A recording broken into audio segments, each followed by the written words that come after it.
The world does not reward thoughts, dreams, or potential. It rewards action. Power is not measured by what you think you could do. It's defined entirely by what you have done. You can possess vast intelligence, refined ambition, or noble intentions. But if you do not act, you are nothing more than a decorated coward. Power is not a possibility. It is a demonstration, and demonstration requires movement. Those who rise do so not because they were the best prepared, but because they were the boldest to move. History is not written by thinkers. It is written by those who had the audacity to act, even in the face of uncertainty. The illusion of being almost ready has destroyed more lives than failure ever has. People hide behind books, plans, and philosophies as if they are building something, when in truth, they are building walls around their own inaction. These walls comfort them, but they also trap them. The powerful breakthrough.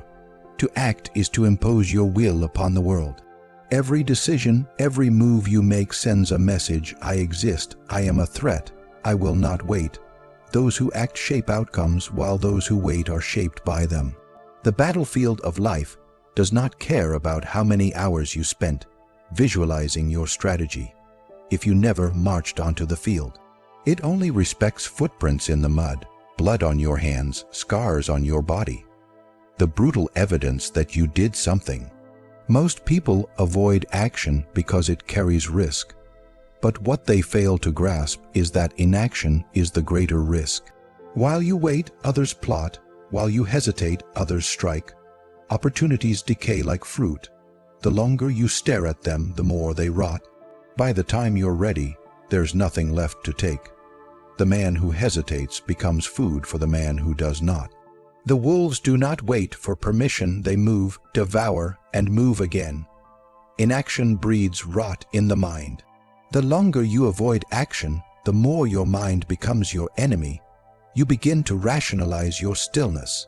You convince yourself that your plans are noble, that your timing is wise, that you're being cautious. But in truth, you're decaying. The powerful avoid this mental disease by forcing movement. They know that motion kills doubt, that a single bold action is worth more than 1,000 perfect ideas, that clarity only comes after you begin. There is no ideal time. There is no perfect plan. The only moment that belongs to you is now, and even that is slipping away. The world does not care about your preparation. It only kneels for proof, and proof is not in your thought. It is in your impact. You can sculpt yourself into a thinker so brilliant that your ideas could reshape civilization. But until you act, until you push forward, you remain invisible. And the invisible are never feared. They are never followed. They are forgotten. Action is the ultimate separator. It divides the dreamers from the rulers, the observers from the architects of fate. It does not matter how gifted you are, how much potential you believe you hold, or how much you've prepared. All of it evaporates into insignificance without movement. You are either a force or you are in the way. You either create outcomes or suffer them. There is no in between. The world is not interested in what you could become. It only bows to what you force into existence through ruthless, relentless action. Delay wears the mask of wisdom, but behind it lies fear in disguise. People tell themselves they are waiting for the right time, for the perfect opportunity, for all the pieces to fall into place. But time is not a loyal servant. It is a ruthless thief. While you wait, it steals momentum, dulls ambition, and feeds the enemies who do not hesitate. Delay is not patience. Delay is surrender disguised as strategy. The weak believe they are buying safety through hesitation, but what they are actually buying is irrelevance. Time does not stop because you are uncertain. The game continues, the players move, and those who dare to act begin carving the path forward. The window of power is not infinite. When you fail to act, someone else will. And in the moment they do, they claim what could have been yours, not because they were better, but because they moved while you stood still. Those who understand power know that speed is a weapon. Momentum is more valuable than perfection. When you act quickly, you catch others off guard, you set the tempo, you define the terms of engagement. The one who moves first bends reality to his will. The one who waits becomes a victim of that reality. Delay grants your enemies the advantage. It gives them time to organize, to prepare, to strike. And when they do, your hesitation becomes your undoing. Most people wait because they crave certainty. They want guarantees. They want reassurance that every move will lead to victory. But power does not favor the cautious. It favors the daring. The illusion of certainty is a prison crafted by the fearful mind. No amount of planning can remove risk. No amount of waiting will ensure success. Those who rule understand this truth and act in spite of it. They strike not because they know it will work, but because not striking is worse. Hesitation is the breeding ground of regret. The longer you pause, the more your mind turns against you. Doubt begins to creep in. Fear begins to grow roots. And eventually, the opportunity you once saw clearly becomes a distant shadow. The powerful recognize this internal decay and choose war over worry. They would rather act and fail than rot in silence. They know that failure can be adjusted, corrected, even weaponized, but inaction leads only to decay. The illusion of the right time is a myth sold to the masses to keep them still. The truth is, there is no right time. Only time, and time only respects those who use it with aggression. Waiting does not protect you, it only numbs you.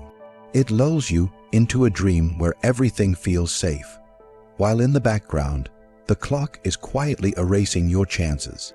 By the time you feel ready, the moment has already passed, and someone else is standing where you should have been. Those who dominate never beg for signs. They do not ask the stars for permission. They do not sit and wonder whether now is too soon. They understand that power must be seized while it is vulnerable. The opportunity must be captured when it is still wild, not after it has been tamed and taken by others. They strike before the crowd sees what is coming.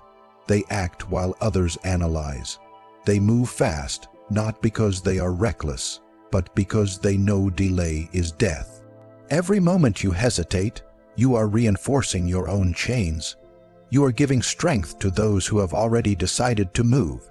You are giving up your position in the war without even stepping onto the field. Delay is not neutral, it is betrayal. It is treason against your own ambition. It is the silent, slow execution of your potential, carried out by your own hand. As you sit and wait for a tomorrow that never arrives, the greatest enemy of action is not fear. It is comfort. Comfort is subtle. It whispers gently, telling you that you have time, that you're doing fine, that tomorrow will be easier. It seduces you with false security, lulling you into stillness while your competitors sharpen their knives. The mind, if left unchallenged, will always retreat toward ease. It seeks familiar patterns, safe routines, and predictable outcomes. But power does not grow in comfort. It grows in conflict. In the places your mind resists, in the acts your body avoids, in the moments where pressure outweighs desire, that is where strength is forged. Certainty is another trap. People crave it as if it were a virtue. They want to know the outcome before they commit to the path. But no war was ever won by waiting for all the answers. No empire was built with guarantees. Those who dominate reality understand that certainty is a lie constructed by cowards. There is no clarity until after the storm. Those who seek it first are merely finding excuses to stay where they are. You must be willing to move without knowing what comes next. The powerful act while the weak wait for permission. Comfort makes you soft. It convinces you that rest is earned before the battle is fought. It rewards small victories with extended pauses, and during those pauses, you begin to rot. The muscles of your willpower weaken. The fire in your mind dims. You forget the hunger that brought you forward in the first place. The world is not kind to those who rest too long. While you celebrate, someone else plots. While you enjoy the warmth of ease, someone else walks through fire to steal what you thought was yours. You do not maintain your edge by preserving it.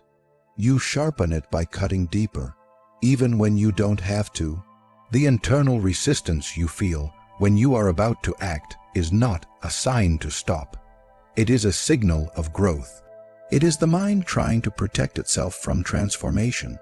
That voice that tells you to wait, to rest, to take it slow. That voice is not your ally.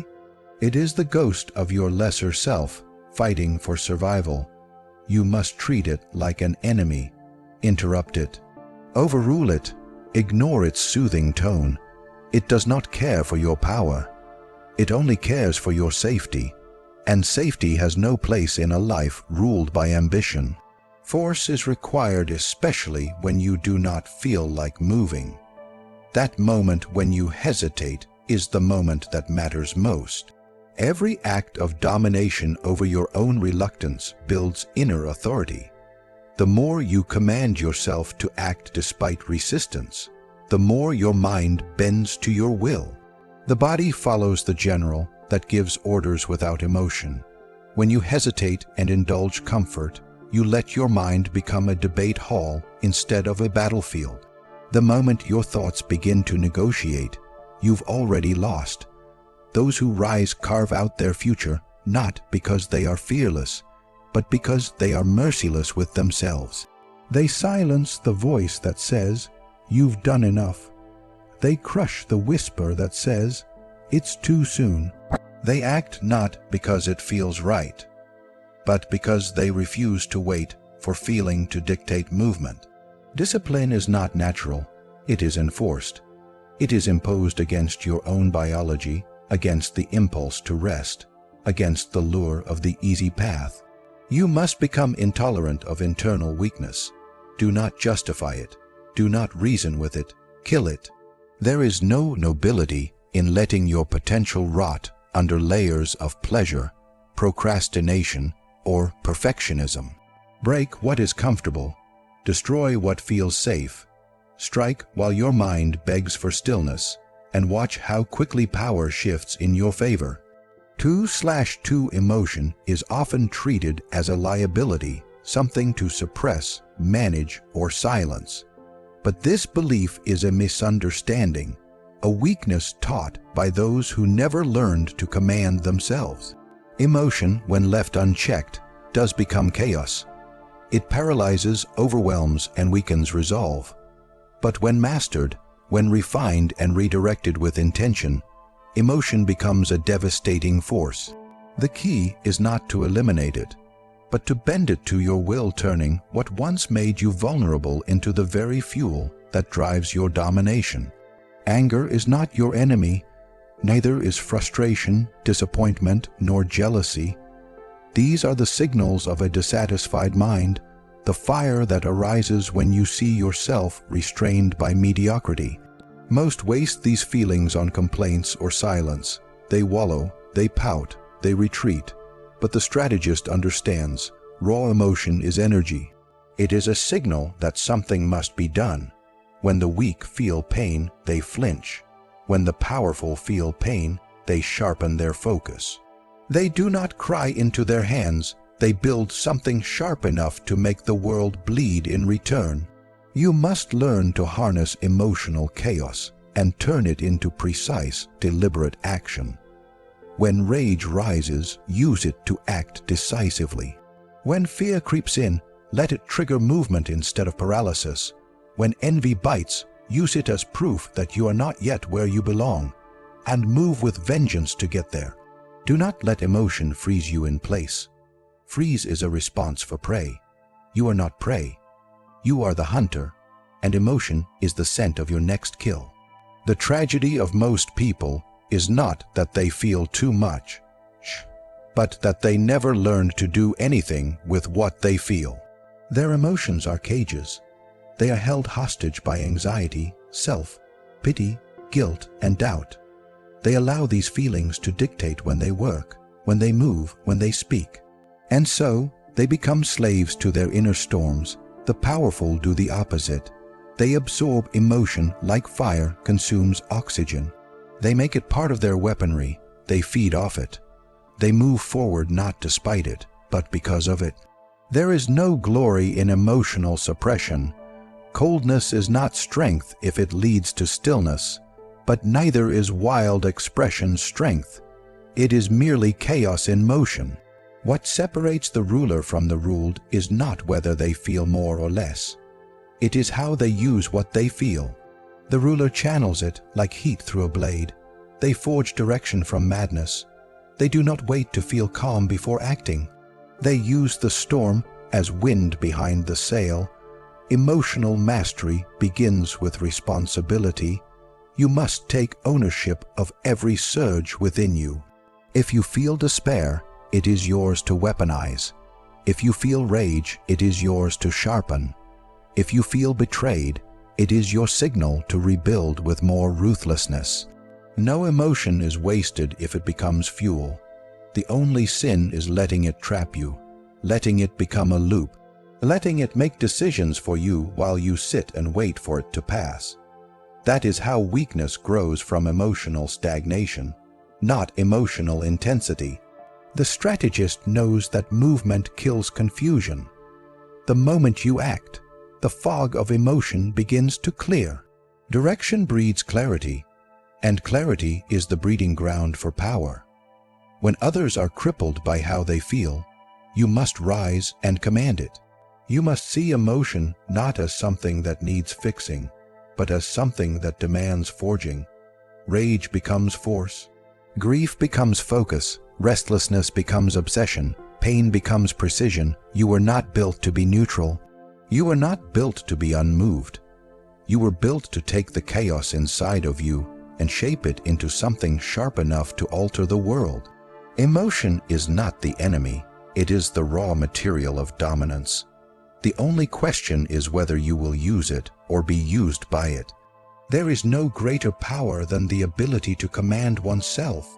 Most men are ruled not by outside forces, but by their own weakness, by impulses, moods, distractions, and the constant craving for ease.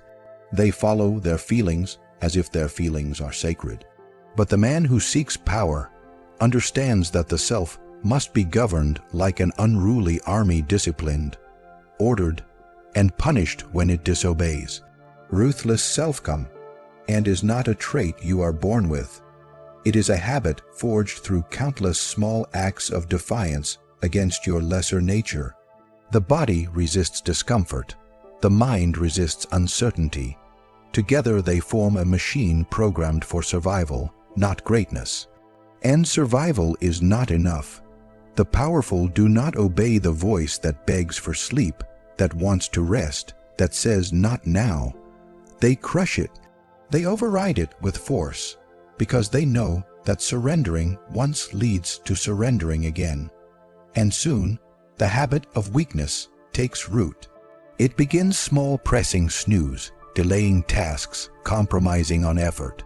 But it grows, and what once was a minor indulgence becomes a defining trait. The ones who rise impose structure upon chaos. They create systems that do not ask for motivation. They demand obedience. They move when they don't feel like moving. They attack the day before it begins to attack them. They train their mind to respond to commands, not to cravings. Discipline is not a feeling. It is a form of warfare. And to win that war, you must become both the general and the soldier, giving orders and executing them without question, without pause. Most men are too soft with themselves. They forgive weakness before it has even been punished. They give themselves reasons to stop, to wait, to rest. But those reasons are lies. Every excuse is a betrayal of your future. Every compromise is a strike against your potential. The world does not care how you feel. It does not reward good intentions. It only responds to results, and results belong to those who act with cold, relentless self-discipline. True self-calm and is not loud. It is not built on hype or motivation. It is quiet, brutal repetition. It is doing the hard thing long after the novelty has faded. It is rising before the world is awake, grinding while others rationalize delay, pushing through fatigue without applause. It is mechanical, it is emotionless, it is necessary. Those who master this become unshakable, because they no longer need to feel good to perform. They perform because that is who they have trained themselves to be. Habits are not just behaviors. They are proof of your identity. If you wait to feel ready, you will remain a slave to chaos. But if you act before you feel like it, again and again, your brain begins to submit. It learns that hesitation no longer wins. It learns that your higher will is now in command. The mind is like a beast. It tests your resolve. It looks for weakness. If it finds any, it exploits it. But if you resist long enough, the beast breaks, and in its place rises a weapon. Your will, sharpened by struggle, immune to softness. This kind of power cannot be faked. It cannot be borrowed. It is built through isolation, through silence, through the lonely repetitions when no one is watching. Every time you override your impulses, you deepen the groove of control. Every time you force action without permission from your feelings, you reclaim territory within yourself. And soon that territory becomes your fortress. From there, you operate with force, with discipline, with calculation, not ruled by emotion, not slowed by doubt, but driven by the unshakable habit of moving forward, no matter what tries to stop you. Power does not belong to those who wait, wish, or wonder. It belongs to those who act, those who understand that hesitation is betrayal, that comfort is the enemy, that emotion must be weaponized, and that discipline must be enforced with brutal consistency. The world does not care for what you intended. It bends only for what you demanded through force. If you want to rise, you must become immune to softness, intolerant of delay, and merciless with your own mind. Action is your proof. Movement is your power. Self-command is your throne. You either force yourself forward, or you are forgotten.